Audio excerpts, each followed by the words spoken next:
I will start with the content.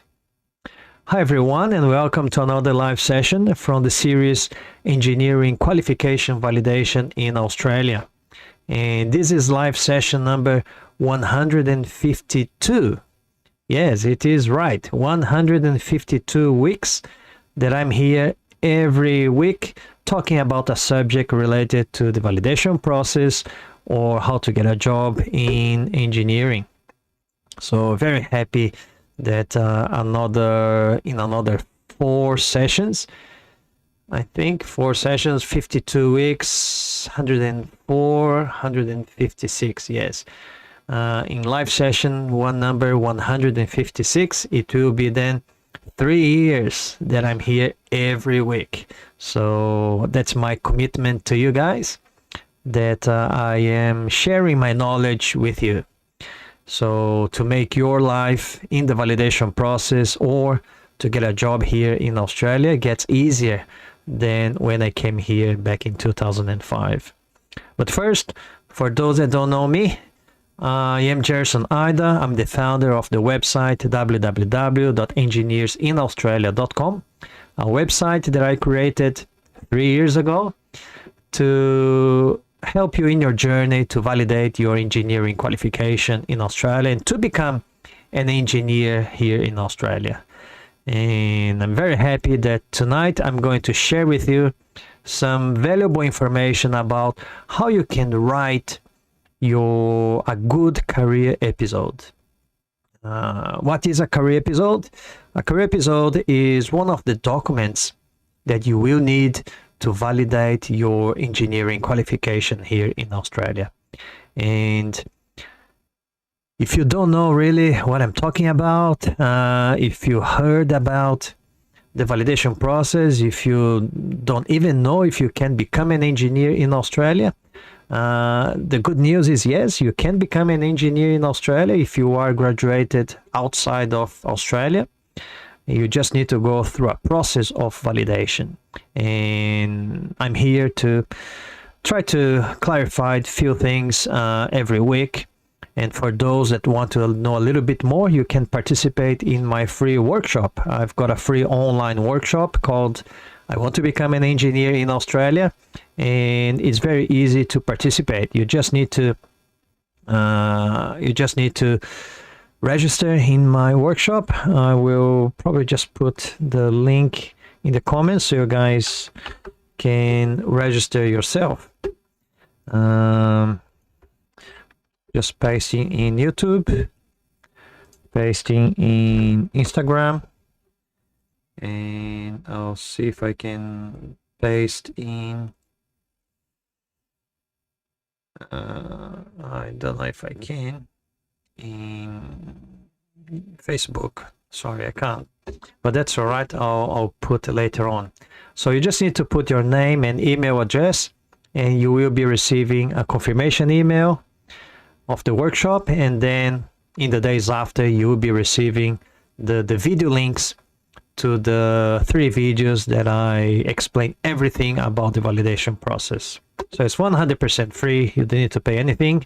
My objective is to clarify things, and after you watch all the videos, you can then start, you will have the knowledge to start your application process. All right, so let's go down to the business now. And tonight, as I said, I'm going to share some important tips and hints how you can write a good career episode. Yes, because people can write any career episodes. They can write a good career episode, they can write a crappy career episode, or they can write an average career episode. But tonight, I would like you to understand a few things how to write a good career episode. And a good career episode is a career episode that have very strong chances for you to get approved by Engineers Australia. So I think I've got 7 tips here, or 8, and the last tip is a very important tip, so stay until the end. All right, tip number 1. Tip number 1 is to read the booklet. What booklet? Well, Engineers Australia has the Migration Skills Assessment booklet, in short, MSA. And the booklet will become your Bible. You have to read it several times. It's not just once, it's not just twice, it's not just 3 times. You will have to read the booklet several times, because the more you read the booklet, better you understand the competencies, better you understand the structure of the career episodes, and obviously better you will write your career episodes. A lot of people, or a lot of engineers, they start writing the career episodes without really reading carefully, or they read but they don't really read paying attention, or they don't really read taking notes. So they just want to start and get rid of it.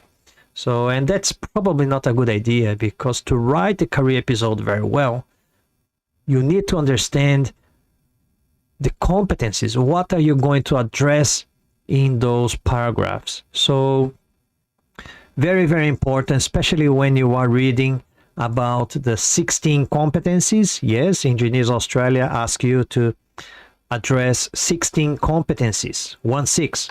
So this will prove your skills and competencies towards your engineering skills. So when you come across the 16 competencies section of the booklet, it's very important for you to read very carefully.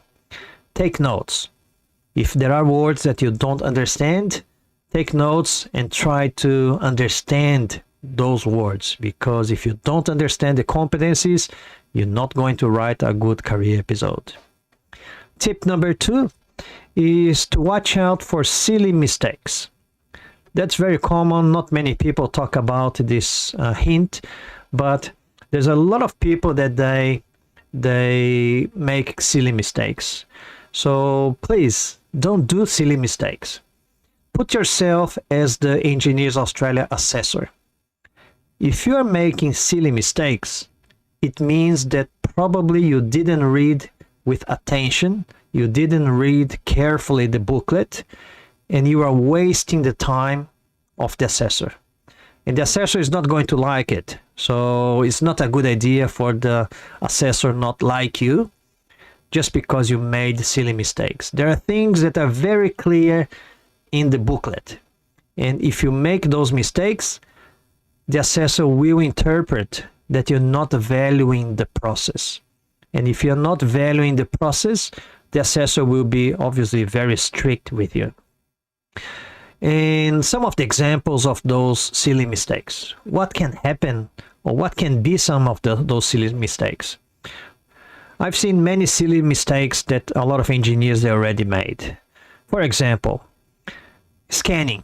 If you have to scan your documents, or if you have to scan other things, it needs to be colored and high definition, minimum of 300 dpi. So the career episode, obviously, not going to be scanned, but a good application, those documents will be part of your application. So make sure that when you scan the documents, you scan in color and with a high resolution. And it's well written in the booklet. So if you don't do it, it means that you didn't pay attention. The verbs that you use in your career episode. The career episode is a narrative of the past. And if it is a narrative of the past, it means that the verbs, they need to be in past tense, because you're trying to demonstrate and prove things that you did, not things that you will do, or not things that you would do, etc. So if the verbs are not in the past, it may create some doubts about if you have done it or if you haven't done it yet. And all right, so these are some of the silly mistakes. There's so many silly mistakes, but we don't really have a lot of time here. And if you think that this tonight's live session is interesting and some of the couple of tips already shared with you are good, please hit the like button. Doesn't cost you anything. If you're watching on Instagram, yeah, please hit the heart one, the like one. If you're watching on Facebook and YouTube, like the video if you think that it's interesting and it's been useful for you, because it helps, you know, Instagram and YouTube and Facebook to deliver this live session and after to more people that are looking for this type of content. So don't forget to like, and if you know somebody that could benefit, share the live session with them, please. Tip number 3. Tip number 3 is to check the ANZ SEO occupation definition. That's another important thing when you're writing your career episode. Many engineers, they don't really check the ANZ SEO occupation definition. What is ANZ SEO? It means Australian, New Zealand Standard Classification of Occupations. So this means that this is the definition of the occupation that you're going to apply for. Let's say, for example, I am a civil engineer, and according to ANZ SEO, there is a specific definition for civil engineers. And the examples that you're going to use in your career episode, they need to be aligned, matching with that definition in ANZ SEO. One example when it doesn't match. As a civil engineer myself, when I was working as a civil engineer in Brazil, for example, I was doing construction or building of houses and refurbishment of commercial shops, etc. Basically project management, basically building stuff. But that definition doesn't really fit with the civil engineer here in Australia. As much as in Brazil, my country of origin, civil engineers, they do that. Here in Australia, civil engineers, they don't really do that much. It's not really for civil engineers. And if you didn't read the ANZ SEO occupation definition, and if you write a career episode about, let's say, a refurbishment of a shop or a refurbishment of a house, this is not really a civil engineer job here. And you can address all competencies, but because the experience is not really matching the ANZ SEO occupation definition, Engineers Australia is probably not going to approve your career episode and will give you a feedback to rewrite your career episode. So make sure that you read the ANZ SEO occupation definition. For the civil engineer, for example, the definition says, the civil engineer plans, designs, organizes, and oversees the construction and operation of dams, bridges, pipelines, gas and water supply schemes, sewerage systems, airports, and other civil engineering projects. Specialization include airfield engineering officer for the Air Force and hydraulics engineer. So as you can see, they talk about dams, bridges, pipelines, gas, water, and civil engineering projects. There's a difference between civil engineering and building projects. Civil engineering is about infrastructure, roads, tunnels, and water treatment plants, drainage, retaining walls, structural calculations, etc. Different from building. Building is more houses and high rises, etc. So, but if you did the structural calculation of a high-rise building or a house, you can use the structural component, the structural calculation for that. But if you just manage the construction of that house or that commercial building or high-rise building, it's not quite a civil engineer. It's like more like a project management or construction manager, and it's not really fit for the civil engineer. Tip number 4, you need to take advantage of the number of words. I've seen many engineers that when they write in their career episodes, the career episodes, according to the booklet, it can go from 1,000 to about 2,500 words. A minimum of 1,000, maximum of 2,500 words. So that's usually the number of words for each career episode. If you are a very good writer and very concise, objective writer, perhaps you will be able to write a very good career episodes with 1,500 words, 1,700 words. But if you're not a very good writer, not very concise, not very objective, you will need to write more words to demonstrate your competencies. I myself, for example, I'm not a very good writer. I'm not very objective. I can be a little bit prolix and not be straight to the point. So I need to write more. So for all my students in my mentoring program, I actually advise them to write close to the maximum of 2,500 words because one, they have more words to demonstrate their abilities and skills and competencies, and two, because majority of engineers usually they're not very good writers. If you're a good writer, that's all right. You can write a little bit less. If you can demonstrate 16 competencies in less words, but other than that, if you're not a good writer like me, perhaps you will need 2,500 words. So Engineers Australia gives you this chance. Might as well take it and write close to the maximum number of words. If you guys have any question, please write in the comments. I will stop soon to have a look at the comments and see if I can answer some of the questions. Tip number 5, don't forget about design work. You need to write about design work. Engineers here in Australia, majority of them, they do a lot of design.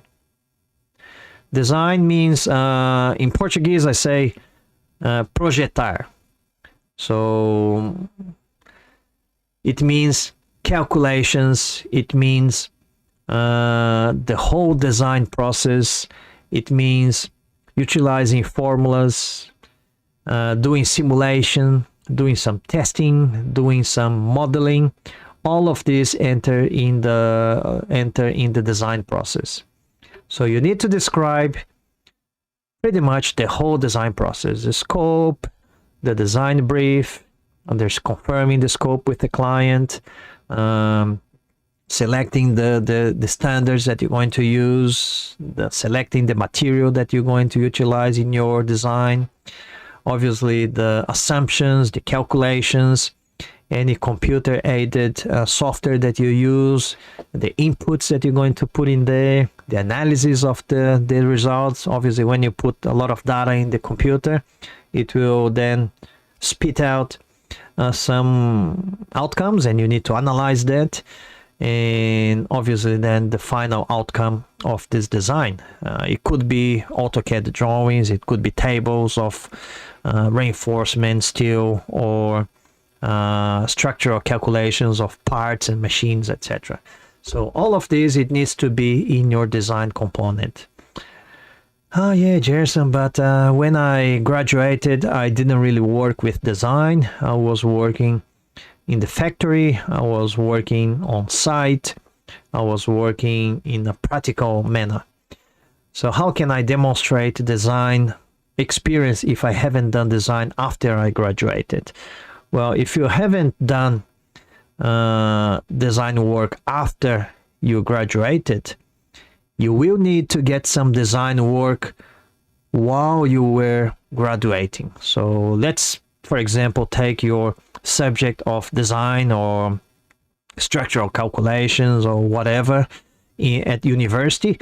You will need to get back and try to remember what did you do, the assignment or a project, an assessment, a report, whatever you've done at university, and you will need to include that in your career episode.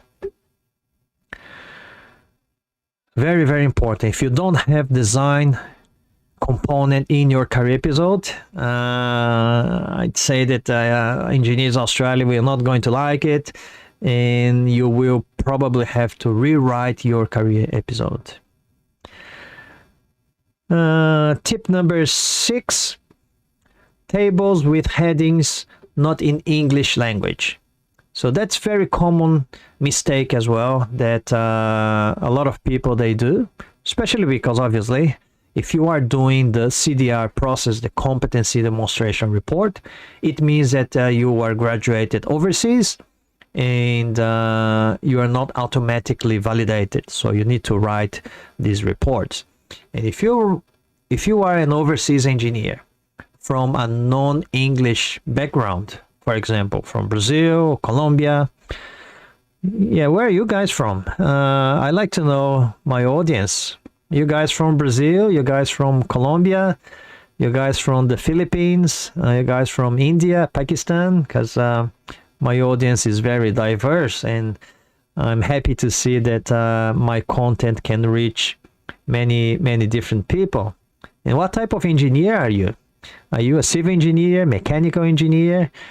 Are you chemical engineer? So put in the comments, please. I like to interact with you guys, so it doesn't look like I'm here just talking to nobody. I like to see when you guys interact with me as well. Some of the comments here, João in Instagram saying that he's from Brazil but living in Austria. Would it be Austria or Australia? If you're living in Austria, well, that's the first one that I saw living in Austria. Vinicius, Brazil, living on the Gold Coast. Yes, very nice. Love the Gold Coast. I live in Brisbane, so very close.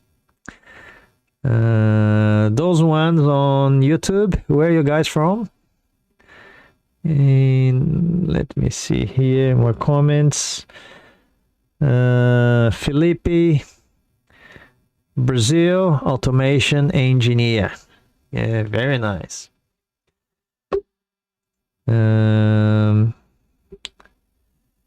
Vinicius, he's from the comments there, I think he's civil engineer.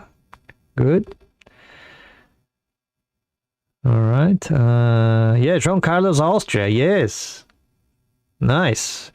I've been, well, my wife and I, we went to Austria back in, I think, was 2001 or 2002, I think. Yes, we went to go to see the Sound of Music places. So that was very nice. Very nice country.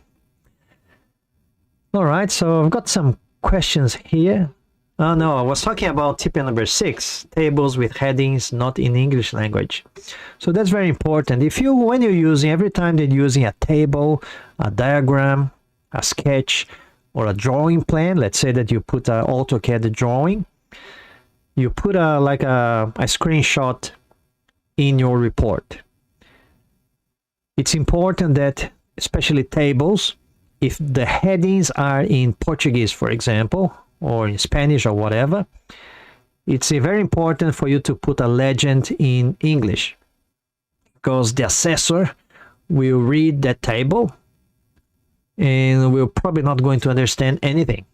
So very important that if you have headings in your tables or diagrams which are not in English, it's a very good idea to put legends in English, so the assessor can see, can read, can understand what you're what you're talking about. Okay. So it's just some of the questions there. Vinicius saying in Instagram, what about an episode that occurred in college about management of a construction? Can it be used as a civil engineer episode? That's a very good question, Vinicius, and unfortunately the answer is depends. Depends what you did in terms of management of a construction.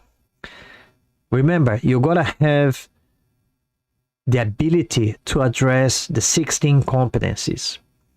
If your engineering experience at university can cover the 16 competencies, then even though it was management of a construction, you will be able to use it. Why is that? Because sometimes you are managing construction, but also you had to review a design, you had to design yourself, you had to apply engineering principles and fundamentals, and that's what Engineers Australia wants to see, that you applied engineering knowledge, fundamentals and principles, design processes, innovation, all of those things in your experience and translate into the career episode. So construction management obviously is very generic. It will depend on what you actually did in this construction management experience. If it matches the ANZ SEO occupation definition, and if you can address the 16 competencies, I think you can. Another question in Instagram from João Carlos. Gerson, should we write an episode per company that we worked with? Can we write 2 episodes from the same companies? Yes, definitely you can write 1, 2, even the 3 episodes from just one company. Some people, they work their whole life in just one company. They just have experience in that company. So they can choose 3 different experiences. It's important to be different experiences. Sometimes you write 3 experiences that are pretty much the same. So the booklet says that the experiences, they need to be from different aspects of your engineering career as a student or as a professional. And also they need to be from different periods of your engineering career. So even though you can write all the 3 career episodes from one company, it's important that they are from different covering different aspects and different periods of your engineering career. So gotta make sure that you get a diverse range of experience. If you're just doing the same and writing about the same thing, you may be limited in terms of exploring the 16 competencies in each career episode. But I'm not saying that you cannot use the same experience 3 times. You can, because experiences will always have something different. The client will be different. The object of your engineering work will be slightly different. You may be doing the same thing, but there will always be something different. So you just need to be careful that even though you're writing about the same thing, for example, you explore different things in those experiences there.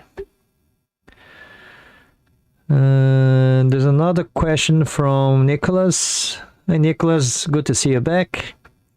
Gerson, good night. Yes, I know that you're from Argentina. And Nicholas, next Saturday morning, I know that because you're my student. Next Saturday, 9 a.m., we will have a question and answer session.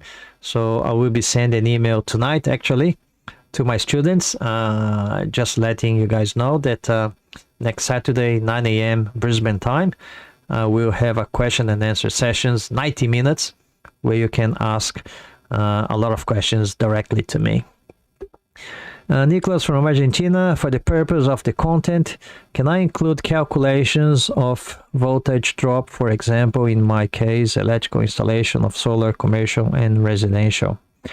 Yes, calculation is always good, especially if you are, I'm not really sure about the whole content, but I'm guessing that especially solar, commercial, residential, when there are some voltage drop from probably the panel until the inverter because of the panel, or because the wiring, or because of the inverter itself.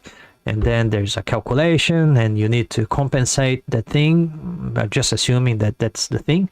But if there is a calculation and you had to use those calculations to design the solar system, or the distribution or connection to the panel, whatever, or foresee how much energy you're going to be generating, yes, I believe you can demonstrate all those competencies when you're writing about that particular example. No, yeah, my Facebook is not quite. I'm just going to see if is there any questions on Facebook there. Just trying to get my notebook, but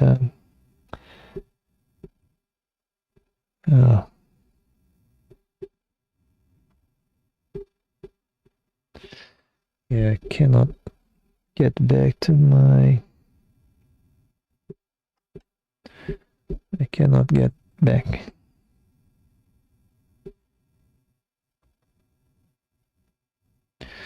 Yeah, anyway. I can't really see.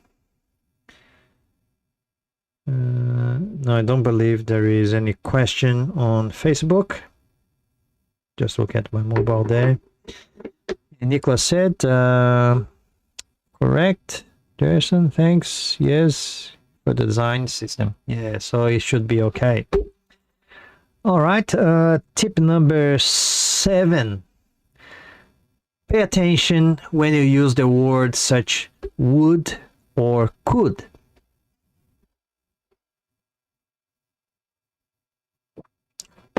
So that's a very common mistake that people they do. So, and why does it mean that if you use the words would or could, your career episode may not be very good? Overall, what does it mean when you use the words would or could? It denotes that perhaps you haven't done it yet. Remember, the career episode is a narrative of the past. And if it is a narrative of the past, it means that you've done it already. So when you use would or could, it kind of says that you haven't done it yet, but then if you have to do, you would do like this, you could do like that, or I could do like this, or I would do like that. And if you're going to say I would do, it means that you haven't done it. And competency is just when you've done it.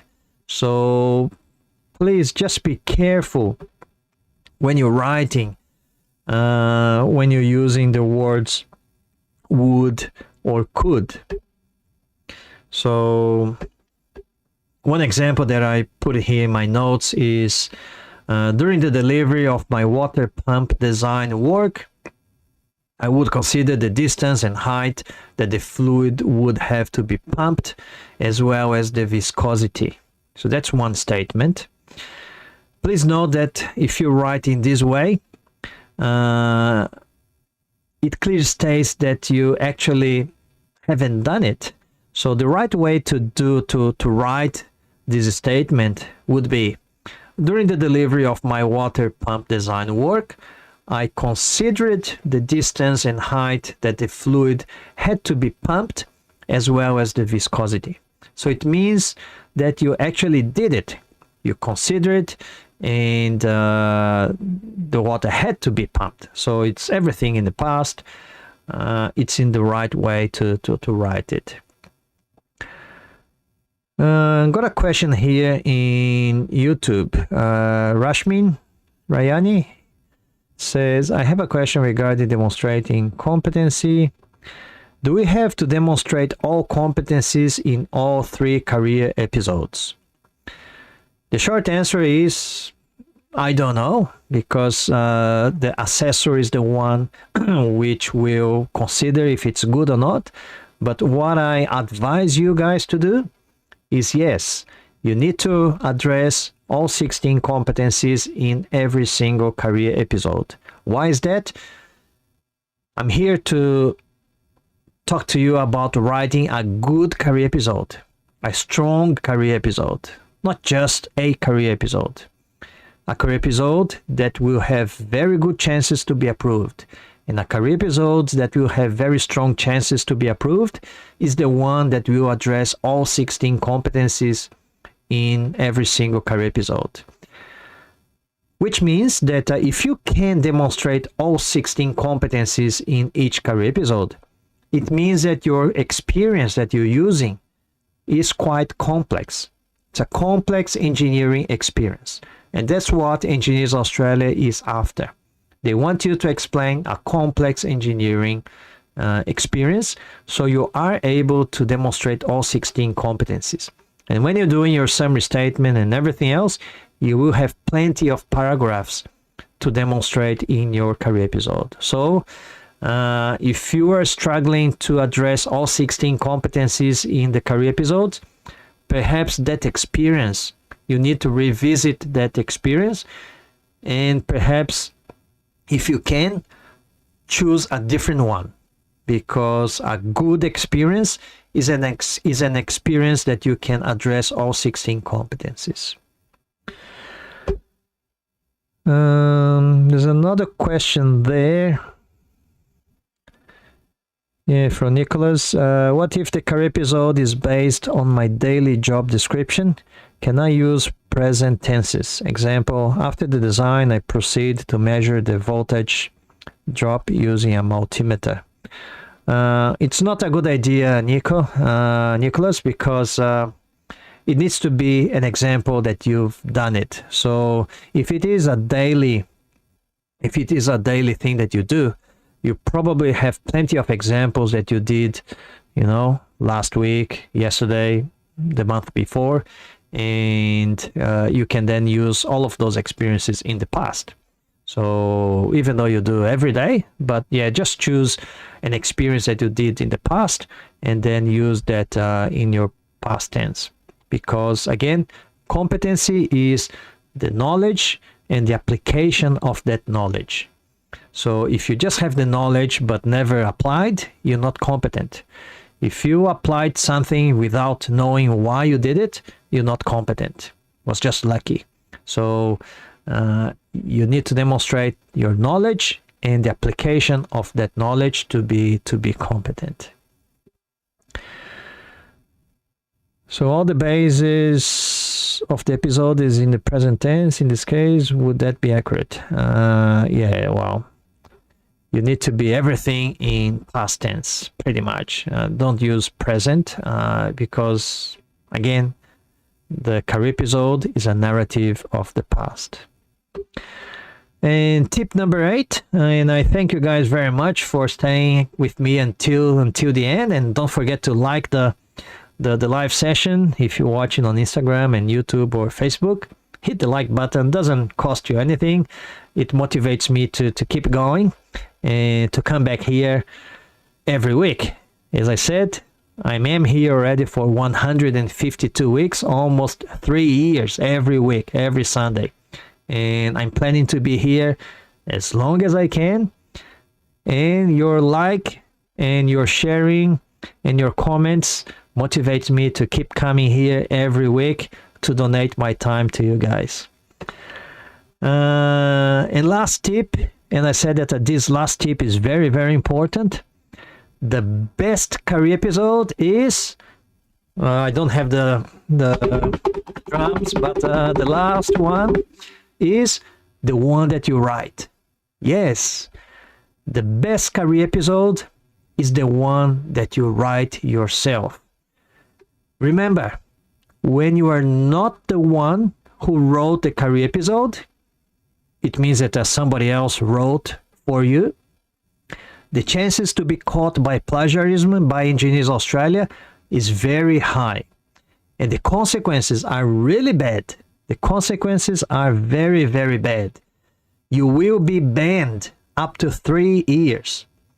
And your details will be passed on to the Department of Home Affairs, the Immigration Department, for further investigation.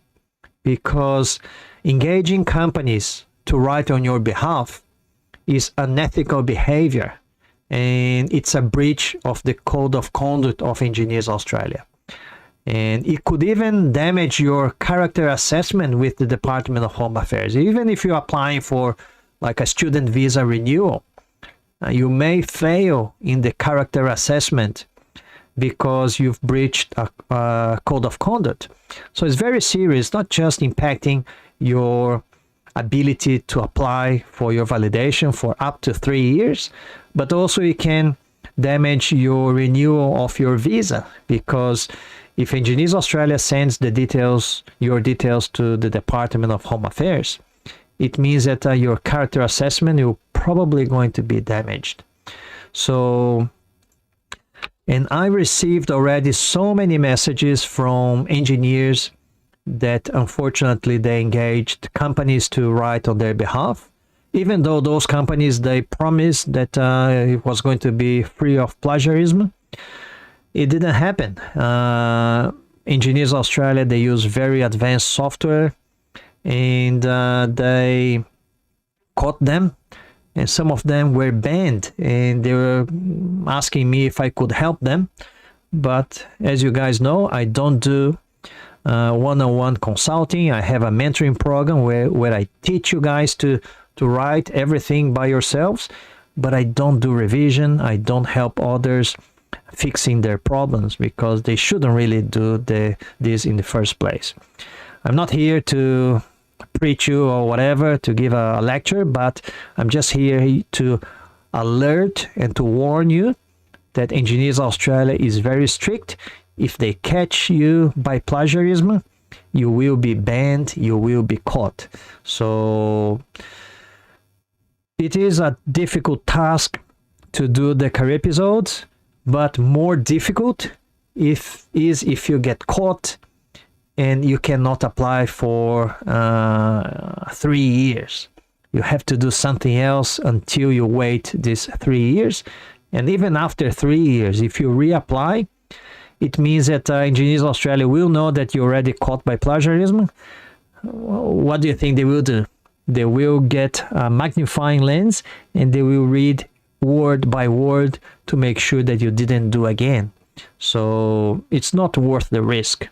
If you want to do it, it's up to you, your risk. But the objective that I'm here as well is to clarify things to you, so you guys don't need to engage those companies. All right, just going to check more questions there. No more question in YouTube. So yeah, that's okay. So just to remind you guys, if you want to participate in my free workshop where I teach you how to start your application process, I put the link in the comments. You're more than welcome to attend. I'm just going to quickly show you guys how you can do that.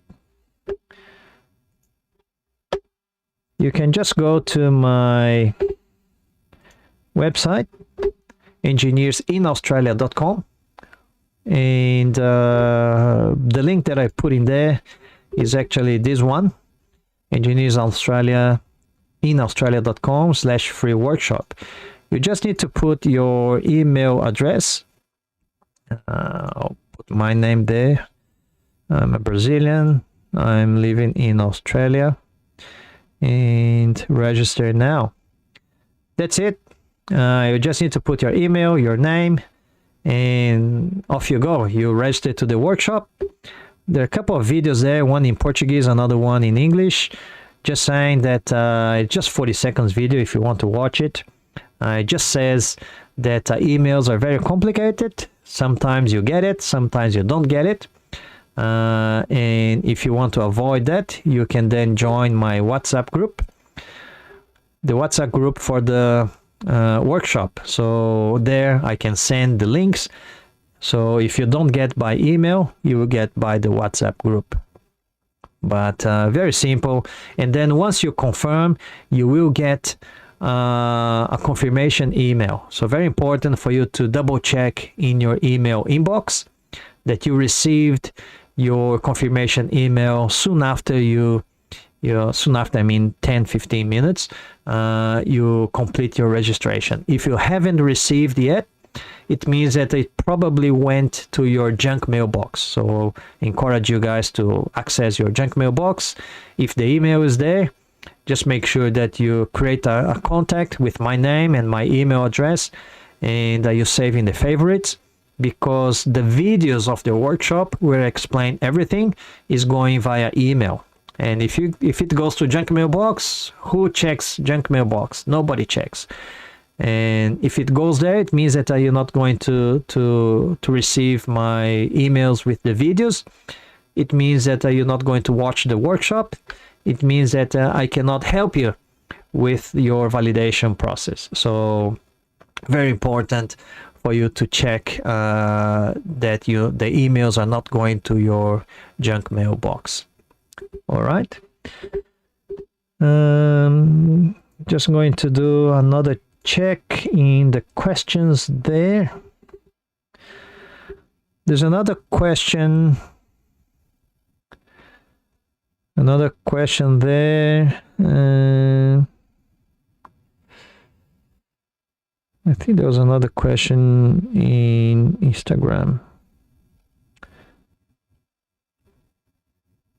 Yes, from João Carlos. Yes, there's a question from João Carlos in Instagram. Can we start a skill assessment offshore and move to Australia during this process? Yes, you can. You can start the validation process anytime. You can do everything, because once you have everything, then you apply for then you submit your paperwork. So you have to have all your documentation, you have to have your translations, copies of your, the certificates of your university, the letters from your employers, your English test results and everything else, and the reports, the continuing professional development, the career episodes, the summary statement, everything. Once you get everything, once you wrote all the reports, then you go to Engineers Australia website, you create your identification number there, and then you upload all the documents, you fill the blanks, you pay the fee, and then you hit submit, and then it goes to the assessor. So you can start, let's say, for example, you're in Brazil or in Austria, and I think you're in Austria. Yeah, I think. Yeah, so while you are in Austria, you can start your validation process, you can start writing your report, you can start gathering your documents. Let's say that then you come to Australia, and here you finish everything and then you submit. But if you are in Austria, you can even submit from Austria and wait your skills assessment to be done while you are in Austria. And then let's say that you get your positive assessment, you get approved, you get validated, and then you can speak with a registered migration agent here in Australia, and then you can start applying for a visa, for example, a permanent resident visa, or you can come as an international student or whatever. And then, but if you apply for a permanent residency, let's say that you are in Austria working as an engineer, and then you get your permanent residency in Australia while you are in Austria. And once you get your permanent residency, then you can come to Australia as a permanent resident. It's going to be obviously easier for you to get a job if you are a permanent resident. But yes, you can start and finish your application while offshore, while you are outside of Australia. That's for sure. All right. Just checking for questions there. No more questions. Okay. So yeah, just Don't forget to hit like if you enjoyed the session and the information there. I would like to thank you guys very much for your participation, and I'll see you again next Sunday, 8:30 p.m. here on Facebook, Instagram, and YouTube.